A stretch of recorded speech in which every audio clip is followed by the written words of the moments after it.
I'm watching a wheel spin as it connects to LinkedIn right now, so it is happening. It's just taking a second.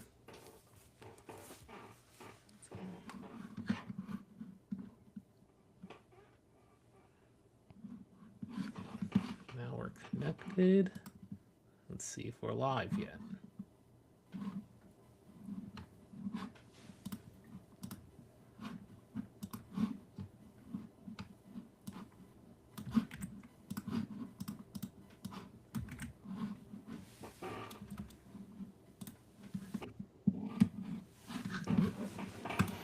Make It of a Marketer back here for season 4, once and for all, 2026. Jess, there is a lot happening, and there is a lot that stays the same as well. But first got to kick off. How you feeling? New year, new you. Your team's in the BCS championship. Like, what's going wrong in the world right now? Like, this is exciting times, Jess.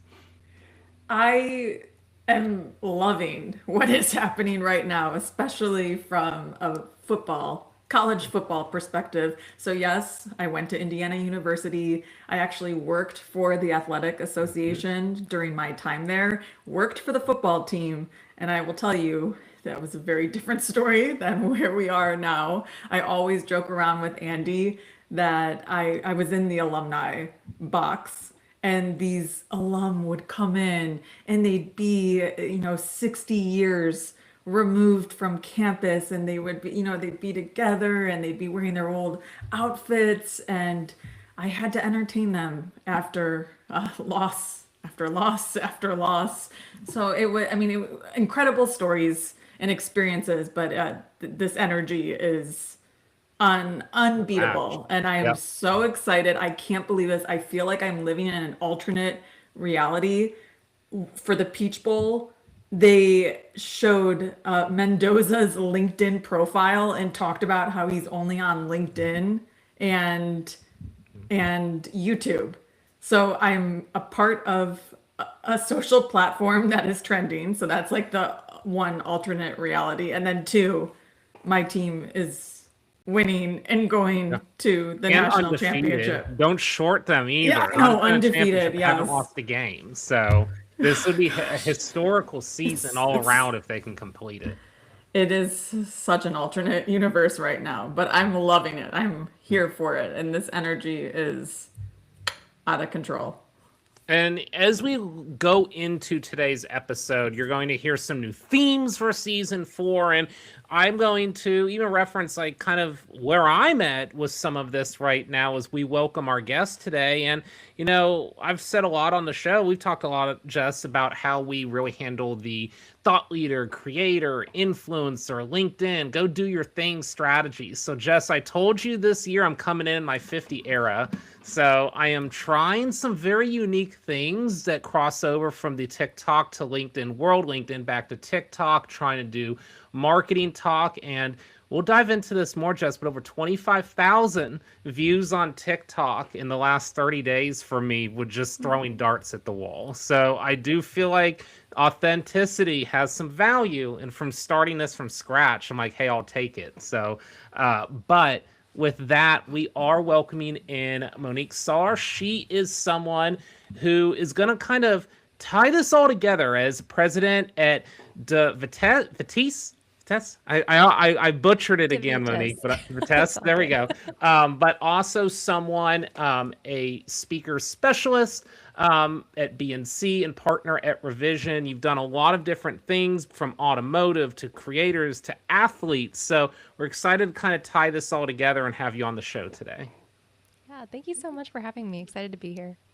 So we're going to start off. You're going to be the first one for season 4. And one of the things we do ask all of our guests is we have a theme for each season. So we enter this world of AI. There's a lot of talk about new stuff that's out there. But as a marketer, Monique, how are you showcasing authenticity in 2026 in an AI world? Yeah. First, I just have to say, like, it still just blows my mind that we're in 2026 and we live in a world of AI. Like, I just can't believe it's here. Like, honestly, I thought it would be like 50 years from now, but we're living in it, which is kind of wild.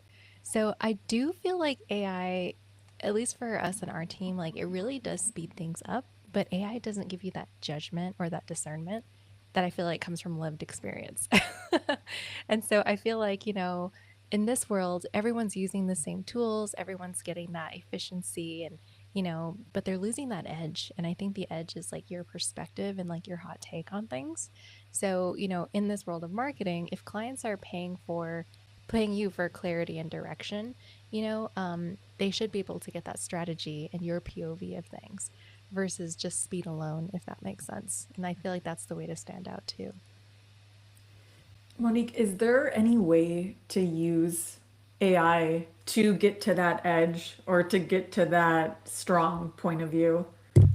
Yeah, so I think at least in like our experience with our team, using AI to help you brainstorm, I think is great just because like we're even using we just picked up a Tesla at the end of the year.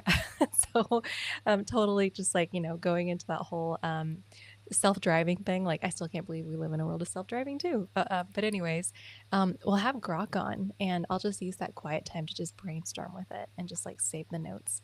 And so it's been great to just kind of like use that dead time when you're driving or like, you're in the bathroom or something like that, just to like bounce ideas off of and just like ask questions and just to help brainstorm, not necessarily to create your content or write that content for you, but just to give you more ideas and just different ways of thinking. So I think that could help like strengthen that edge.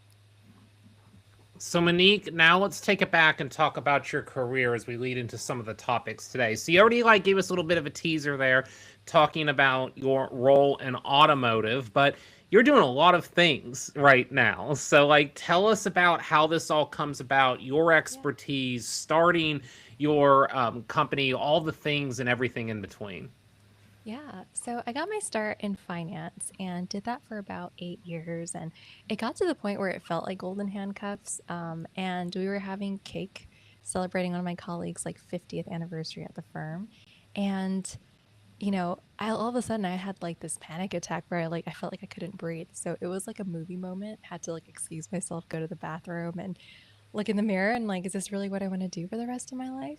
And so when I left that world going into marketing, I got my start on the talent side, working with professional athletes, UFC, Olympic gold medalists, and representing them more on the speaking circuit. And then slowly but surely, a friend of mine, he was an automotive content creator, and he was like, you should just represent me.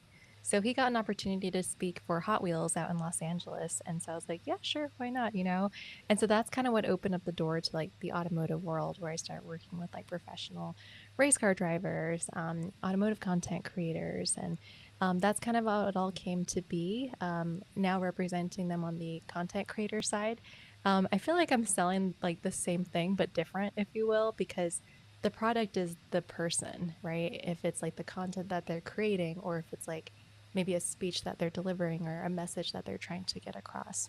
I feel like it really comes back to positioning. And so that's where I'm supporting athletes and creators on that right now.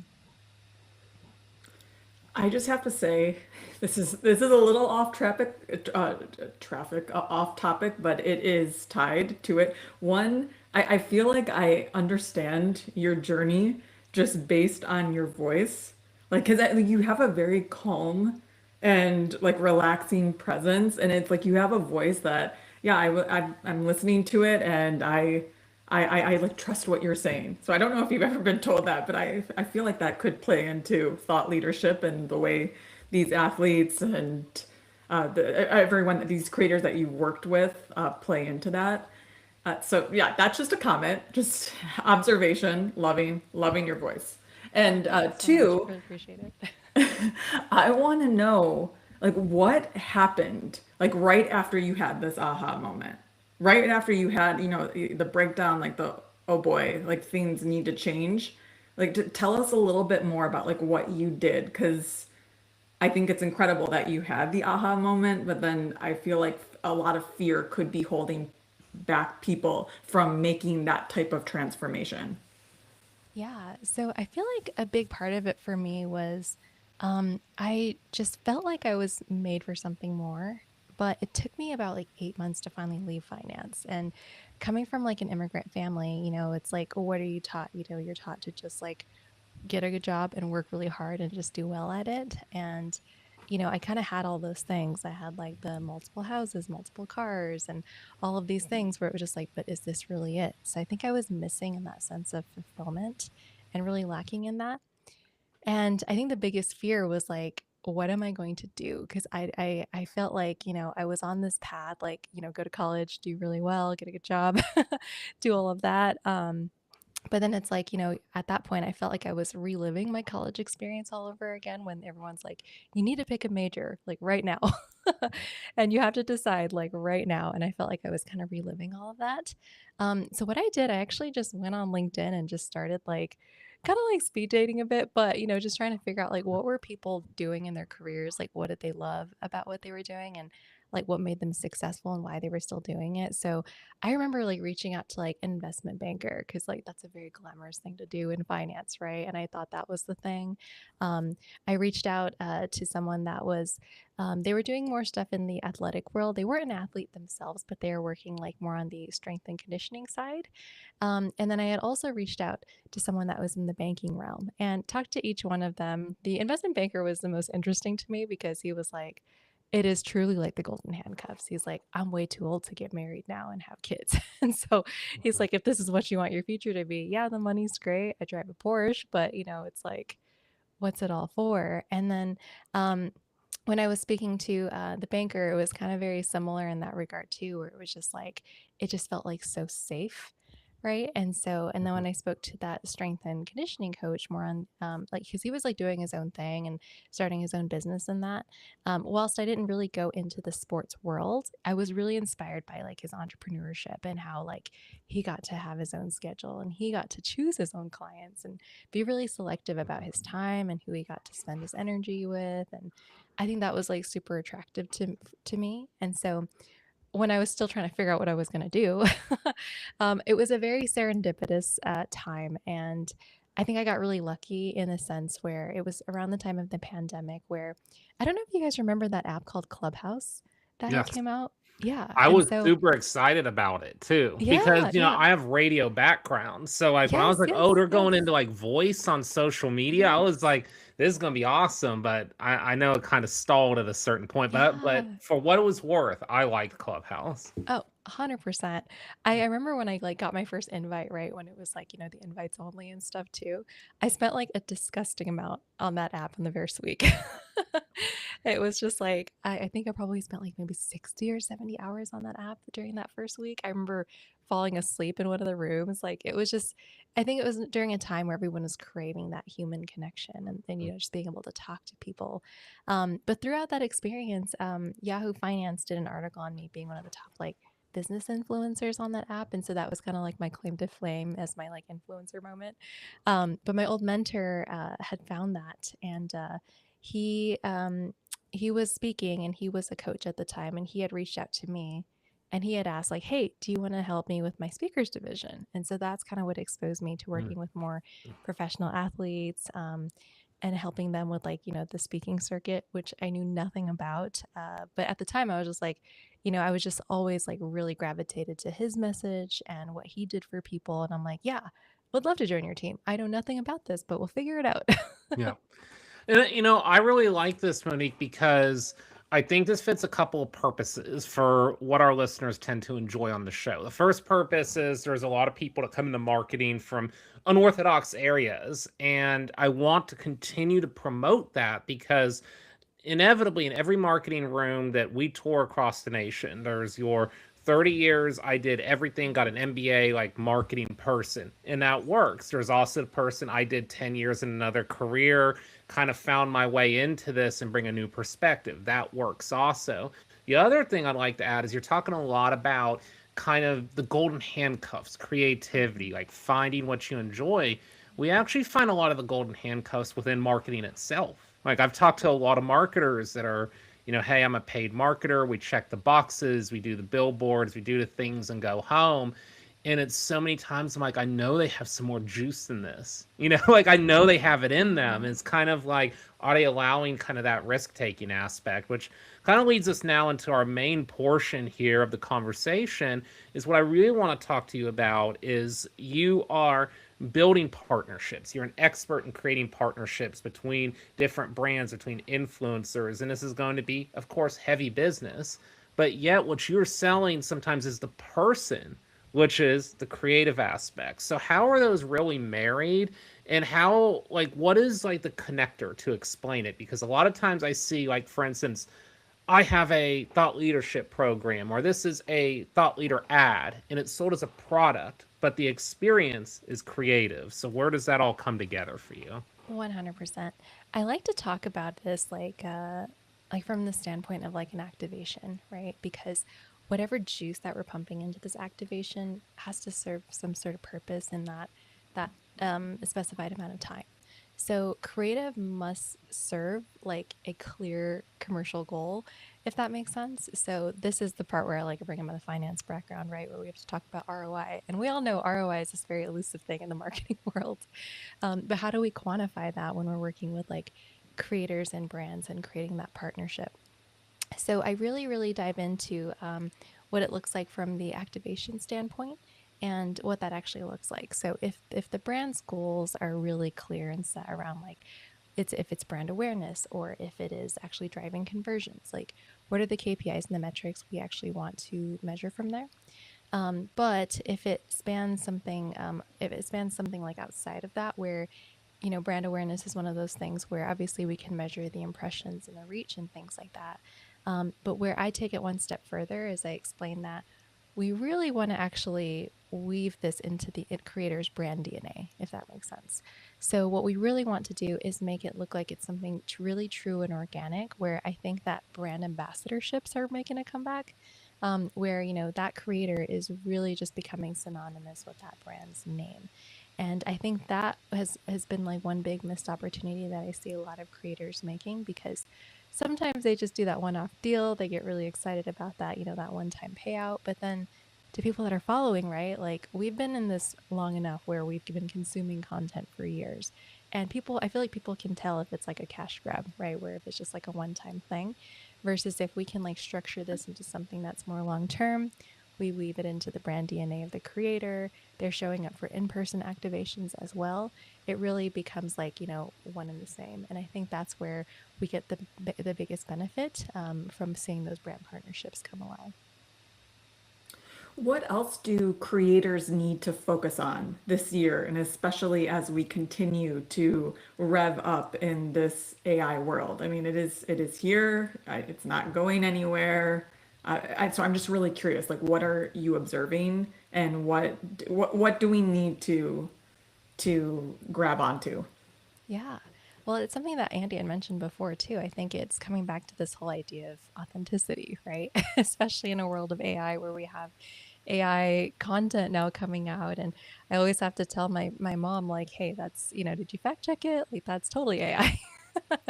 But I think it's coming back to authenticity, but really taking a stance on things. And I feel like one thing that I'm seeing with creators now is like, they're becoming known for that thing, right? And that becomes their entire thing.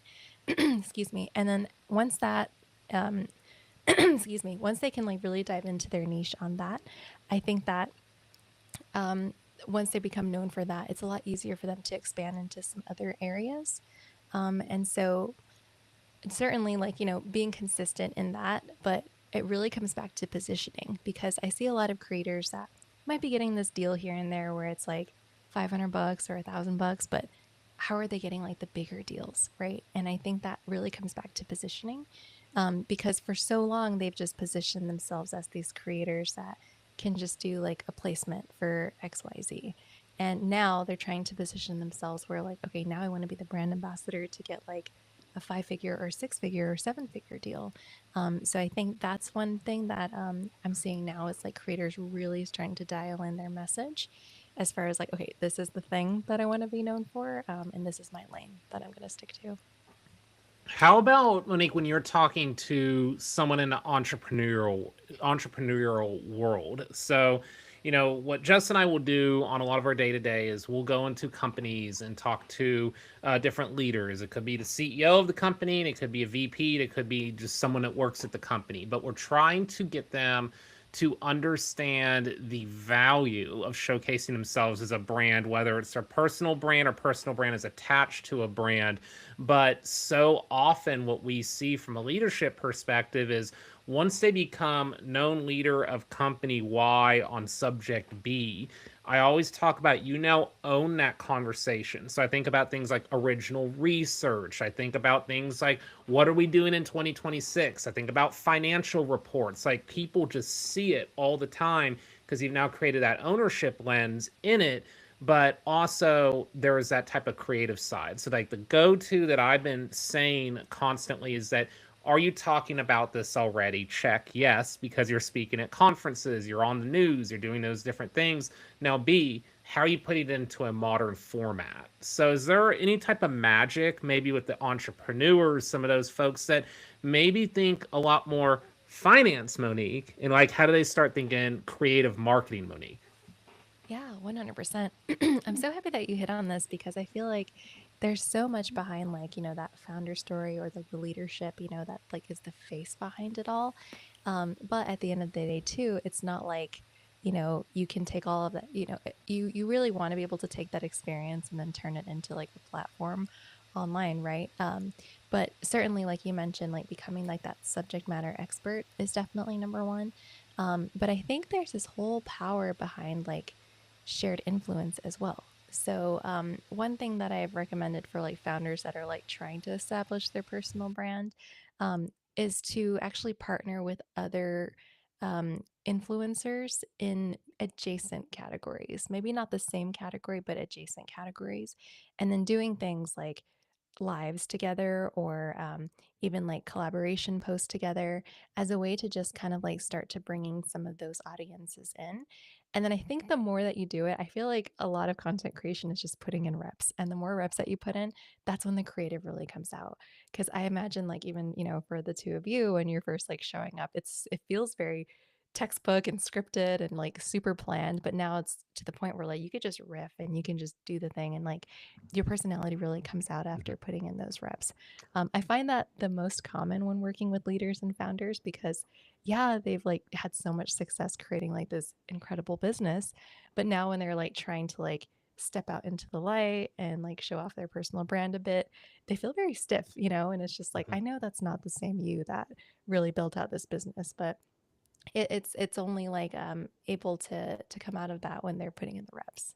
A challenge I've given myself on the reps, Monique. I don't know if you would advise this like to an executive, but for me, maybe, I don't know. I'm just trying some things. So I am dabbling from higher production video. And what I mean by that is like having some extra help to do like vertical videos, captions, like some of the more bells and whistles. I'm also have this challenge for myself. I'm doing it. Hey, I'm talking about this subject quite a bit. It's a hot topic right now. I've been saying this like 5 different ways to 5 different people. It's like I need to make a video about it. And I'm challenging myself to shoot the video and then use TikTok editor in under 30 minutes and launch the video. And it's actually been working really well. It's kind of what you said. It's just the reps. You have to get those in. So I think there's something to that, but you got to kind of make the uncomfortable more comfortable. Oh, 100%. And it's okay to be like cringe because when you look back at these first videos that you're putting out, right? You can always just like go back and archive and hide those later. Yeah. Because I've seen that every creator that I talk to that's now like, over 1 million followers and becoming like mega influencers, like they have gone back to hide some of their old content. Yeah. Because in the beginning, like you said, like they're just trying and testing different things. I feel like the only influencer that has not is Mr. Beast. I feel like I mean he or just from what I've heard and what he's spoken about is like he goes back to that old content and references it many times just to talk about like this idea of getting reps in and watching your creativity and your voice evolve. 100%. Yeah. And I guess if you're not afraid to like keep that on there, right? People also love to see that progression and like, how that came to be. Okay, so I have a really tactical question now as well. So whether you're coming from an influence influencer perspective where you've given the talks, you know you're a speaker, or coming from a place where you're building your presence and you're influencing online, how do you bridge the gap and like very tactically, like how do you go from one realm to another? So say that I've started online and now I really want to step into that speaker space. Like what should I be doing to Yeah. start? So 100% you need a speaker reel. Like I tell that to every single person that I talk to that wants to step into that circuit. Definitely need a speaker reel. And that speaker reel, maybe, 2 to 3 minutes. I wouldn't say anything longer than that. It's too crazy, but it needs to have variety. It needs to show like what you do in the virtual setting, so clips of like those mic drop moments in the virtual, but also too like on stage, like what are you doing with your hands? Like are you able to work the whole stage? Are you staying in one spot? Like how are you like reusing points of space? So I feel like that's a big thing there. If you have had like press and PR or TV appearances, I feel like those are great things to throw into your sizzle reel as well. So that's definitely number one. Number two is people need to know that you're open for business. People need to know that you are speaking. So I feel like actually just even announcing that either like in your headline bio or even like in one of your pinned posts, like on your right on your social media profile, like people need to know this right away. And then the last thing I would recommend is actually starting to build some of these relationships with either conference and event planners, as well as directors of training and development. So these are the ones that are booking the speaking engagements in the corporate setting, anyways. And so these are definitely the best places to start looking into building some of those relationships because obviously these things don't happen overnight. But as you start to connect and build some of these relationships, you slowly will become more and more top of mind and with your subject matter if you're the expert there. So Monique, I'm going to go completely off the radar here because he Yeah. talked about something on stage. So me as a speaker, I am a trained speaker in radio broadcast. It's my background, and then at some point in my career, I've done speaking engagements on stage. So what I've done, my tactic, and this is not professionally trained in any regards, but I create an invisible box on the stage, and I look at how they're framing their shots, and I look at where the audience points are at, and I make sure that I'm touching each corner of that invisible square within usually like 3 to 4 minutes that I want to make sure that I'm moving around and touching the pieces of the square. But when I make a key point, it's always mid stage. So it's like you close the big point mid stage and go to the next slide. So is my non-professional training made up training? Am I on the right spot, right page here when you're talking about stage presence? Yeah, totally.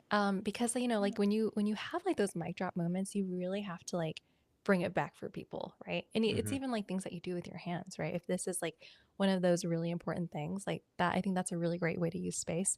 Another great way too is like past, present, and future, right? So like if you're talking about the past, you're on the left side. If you're in the future, you're on the right Mm, side. So making sure that like whatever you're write that doing, down. you're creating that as well because it's all about creating an experience when you're doing more of the in-person activations.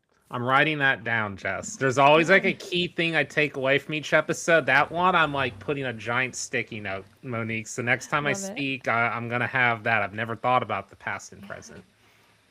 Okay, Monique, I have one more because I'm Yeah. thinking about this whole idea of authenticity and just like being real and raw. How do you help your creators and your influencers prepare for a speaking engagement where they don't want you to use any slides? And so maybe this is like a first time for the speaker where that they may be relying on the slides to help tell their story, but I want to hear the grit around no slides. Yeah, yeah, of course. So I have to give it a shout out to one of my biggest and oldest clients, Ben Newman. So he's like one of the top five mental toughness coaches in the entire world named by USA Today. And he shares this when he talks about like his whole speaking career and his journey. Because he got to a point where like, he just finally stopped using the slides. And so I want to give the credit where it's due. But he shares about how like it's so important for people to paint the picture with their words. And when you're using things like pauses and, points of space on the stage, right? Like these are things that can help paint those pictures where you really just become like a really great storyteller. A great way to practice this too is through your content. So if you're showing up like, if you're doing like a 30-day TikTok challenge and just showing up every single day, or even doing a live or story every single day, use that time to practice your storytelling. And there are definitely points in that storytelling, right, where obviously you want to leave them with that hook in the beginning that we hear so much about. We want to create that tension and then get to that climax of the story, right? And then what's the payoff and the solution that we get to? So when you're doing this storytelling, I would bring in elements that actually are very descriptive about that too. So like what day was it? What was the weather like? What were you wearing? What did it smell like, feel like, taste like? What did it sound like? So all of these things can help paint the picture. And I feel like that is one really great way to like start to take you away from slides. And I think it creates more impact too, because now once the audience is like visualizing this for themselves, it's way better for them to internalize it on their own because it's something that they can remember versus just like a slide. We consume so much content nowadays. Like I couldn't tell you what I looked at yesterday. So, Monique, let's swap gears a little bit here. I want to talk a little bit about the automotive industry before we close out. So, some of the work you're doing at Vitesse right now, tell us about what is the automotive industry facing? How are you working with these leaders? And as kind of being in a certain sector of marketing, that was one, not currently, but in my previous deployment at LinkedIn, I spent 2 years working in and out of this vertical. So I like to say that I've crash coursed over the last 2 years, but I know you have several more on me. So if you can kind of just explain kind of what's going on there, how you're combating it, what's working in 2026, and kind of what's the vibe. Yeah, 100%. I know like it always comes back to relationships, right? And so we do a lot of trade shows, and I'm still a big fan of like the belly button to belly button interactions, right? And so actually having the handshakes and stuff there. I do feel like automotive is global, but I feel like buying is definitely very cultural. And especially in this world of content and everything that we're consuming, like people want to see, and people are constantly searching like YouTube and stuff for reviews, and even now using TikTok more as like a search engine source versus even Google. So I do see that, at least from our experience working more on like the aftermarket sector, because it's cultural. It's like how are brands like really tying in that messaging and creating that story and that experience for their customers? I've found that Asia moves extremely fast. Europe really values like heritage and racing heritage there.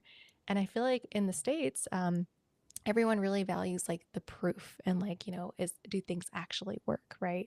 And so that's where, if you're thinking about that from a marketing standpoint, I would always have those considerations in mind, like as you're creating content and stuff, just because like these different regions want different things. They want to see different things or searching different things.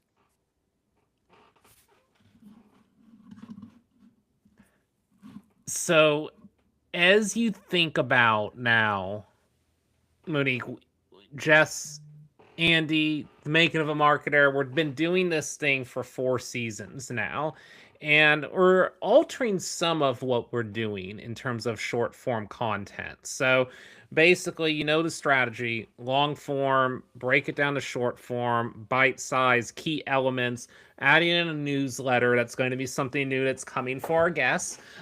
So how would you advise us hypothetically? So we're in a room, you've listened to kind of what we're bringing to the table.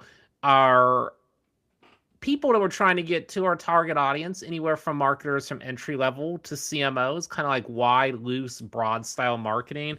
What's the play right now for maybe like a podcast host, long form content, bringing it to the table to be very one to one? What would be your guide to getting something like that going? Yeah, definitely. So I always think about like, everything in like funnel form, right? So it's like how can we bring in the most traffic like in the best way? And I feel like, you know, I think it's definitely short form content, right? I know that not a lot of people love TikTok and Instagram because of how transient it can be, but if we're just using it strategically as just like our entry point just to bring people in, I think it comes back to like, how do we reverse engineer a viral video? So, like, maybe creating content that can bring people into like this episode, for example, right?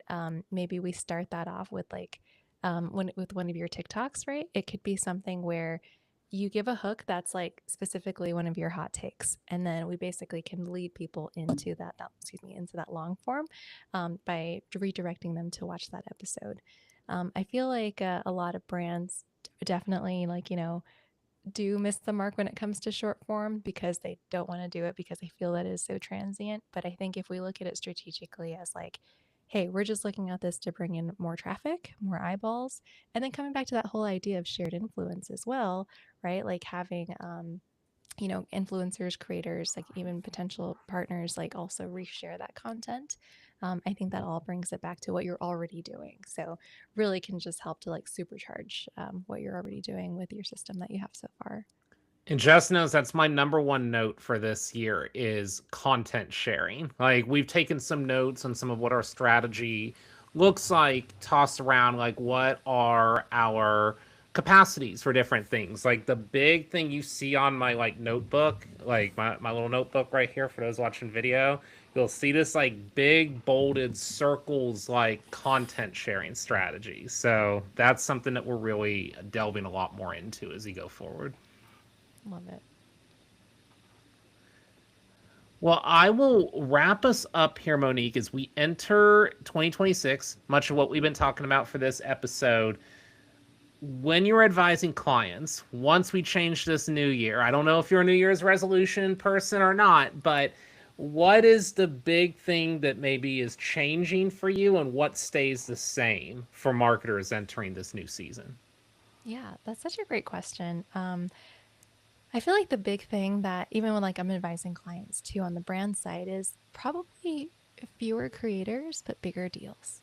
And so I think in the past, brands are so obsessed with like seeding and just getting as many creators as possible.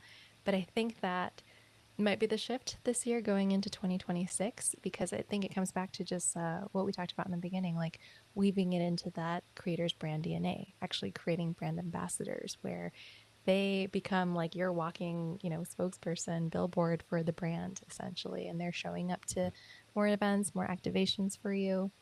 Versus just seeding and just working with like a ton of creators. I feel like there is a strategy for that if you're like going down the ads route and just trying to get a lot of like that UGC content.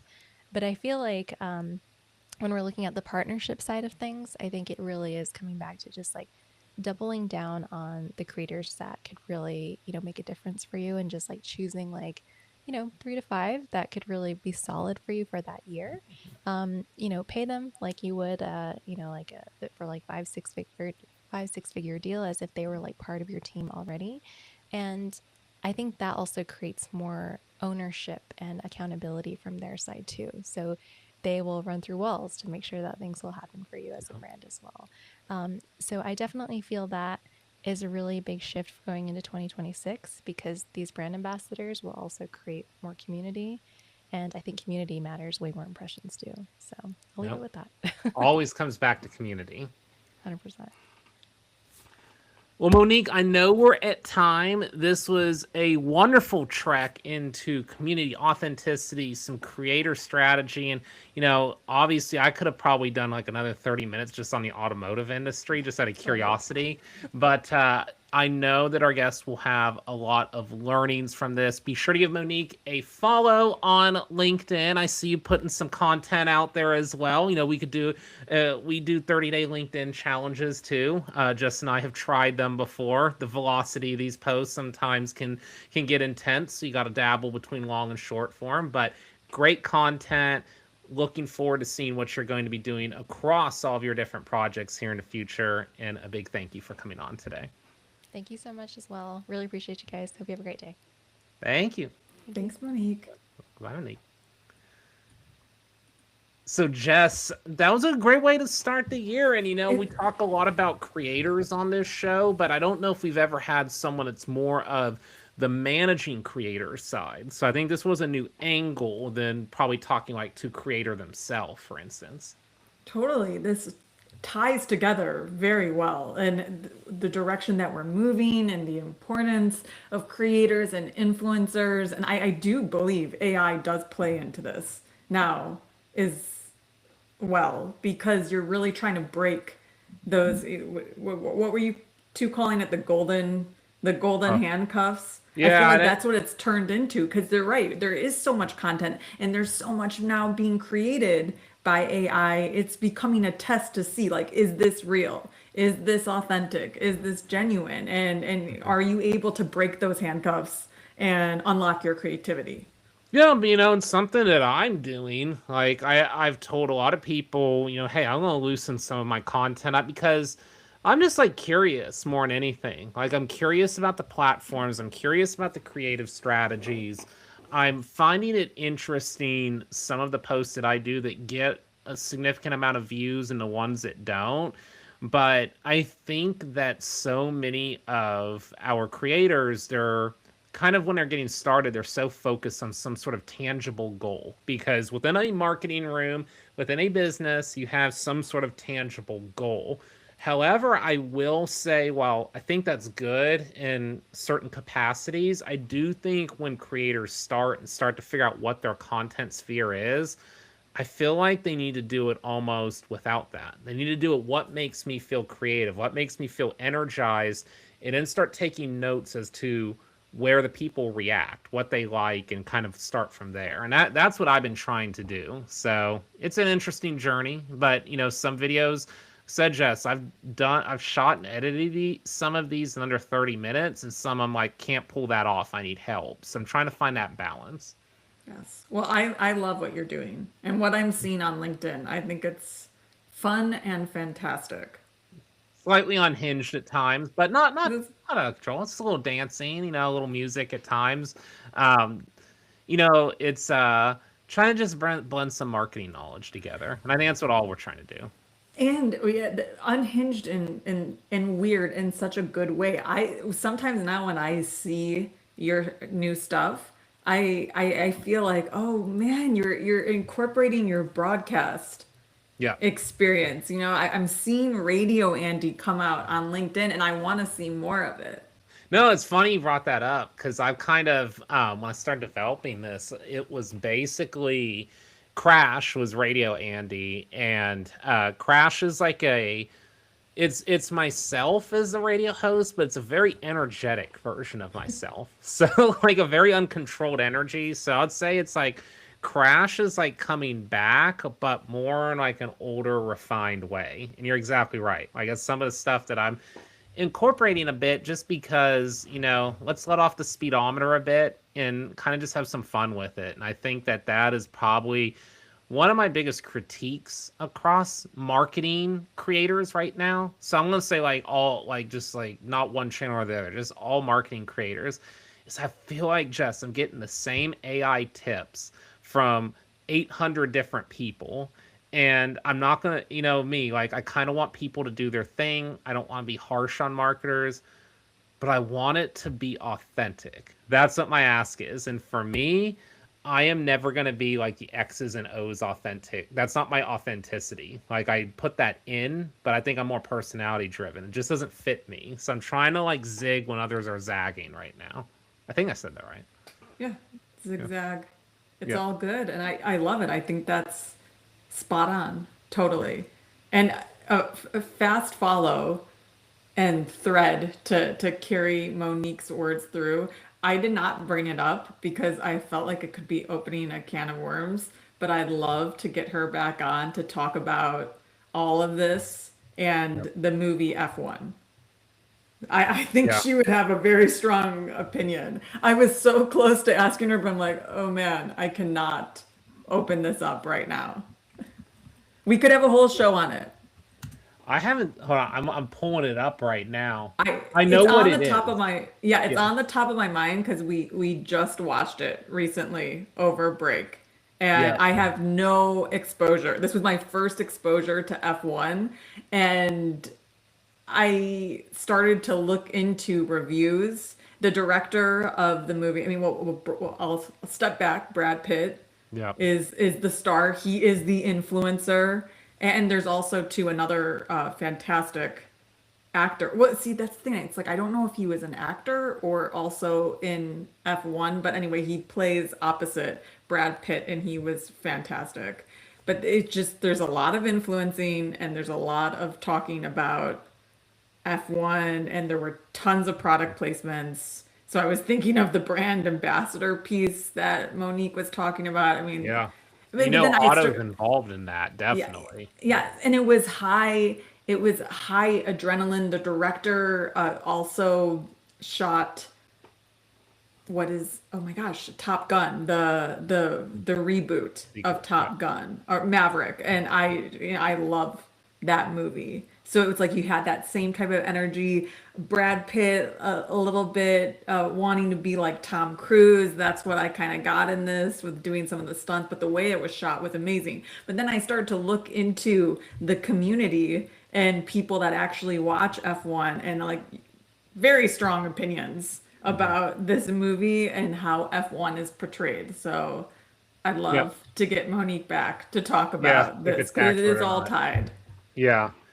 Now, the one that I've been watching lately, it is the show from Taylor Sheridan, Landman on Paramount Plus. Not in the universe of Yellowstone, but if you watch Yellowstone, there's going to be a lot of similar-ish themes. It's oil and gas, and like I'm watching it, I'm like, this feels a little realistic in the beginning. We made it to season 2, and I was like, I bet you these people in this industry hate this show. I was like, we've gotten like way out in left field.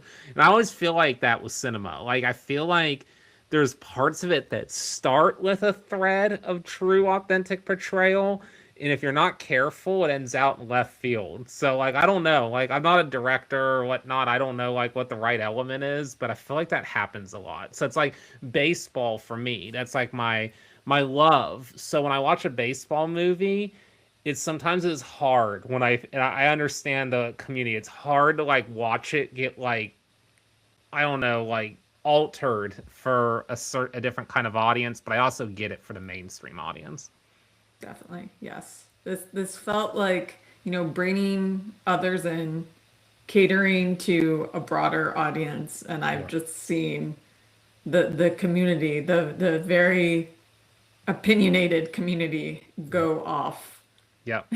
Yeah, just type it in on Reddit and see what comes up. So that'll be it. So that's a conversation we'll have. I know we're going to wrap this one up here in a second, but we talk about ChatGPTs, LLMs, like a big study that everybody's been talking about is what are they sourcing when it comes to an open AI? And Reddit was number 1, LinkedIn was number 2.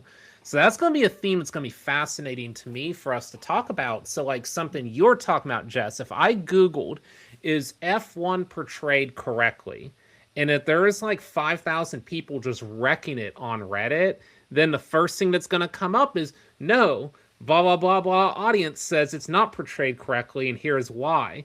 So it's fascinating when we think about this now in this AI world is that if you anger the community, and the community is on Reddit, the community is on LinkedIn, and they're saying it was great, helps you a lot. They're saying it sucked, it can like wreck you no matter what you're doing in terms of your ads. So this is like a fascinating world. I have to think about it more because I'm not all the way there in my thought process, but I'm curious how this continues to evolve.